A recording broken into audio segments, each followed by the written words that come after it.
ஈரோடு மாவட்ட cyber crime காவல் ஆய்வாளர் பூர்ணச்சந்திர பாரதி பேசுகிறேன். இப்போ ரீசெண்ட் டேஸில் ஒரு ஸ்கேம் ரொம்ப எல்லார் மக்கள்கிட்டையும் என்னதுன்னா போயிட்டுருக்கு. அது என்னன்னு நான் சொல்லிடுறேன். ஸ்காலர்ஷிப் தரதா சொல்லிட்டு ஒரு ஸ்கேம் பண்ணுறாங்க. அது எப்படின்னு பார்த்தீங்கன்னா, நீங்கள் உங்களோட பசங்க இல்லை பொண்ணுங்க படிக்கிற எந்த கிளாஸ் படிக்கிறாங்க, என்ன செக்ஷன்ஸ் படிக்கிறாங்கன்ற டீட்டெயில்ஸை எமிஷ் மூலமாகவோ இல்லைன்னா பக்கத்தில் இருக்க டியூஷன் சென்டர் மூலமாகவோ இல்லை எஜுகேஷன் கன்சல்டன்சி மூலமாகவோ அவங்க வாங்கிக்கிறாங்க.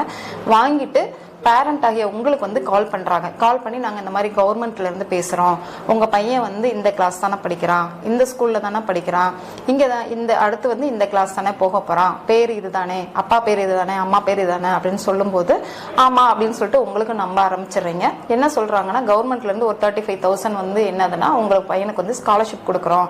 ஸோ நாங்கள் ஒரு QR கோடு அனுப்புகிறோம், நீங்கள் அதை ஸ்கேன் பண்ணீங்க அப்படின்னா அமௌண்ட் ஆட்டோமேட்டிக்காக ஆன்லைனில் வந்துடும் அப்படின்னு சொல்கிறாங்க. நம்ம மக்களும் என்ன செஞ்சோம், அவங்க டீட்டெயில்ஸ் எல்லாம் கரெக்டாக சொன்னனே, ஓ உண்மைதான்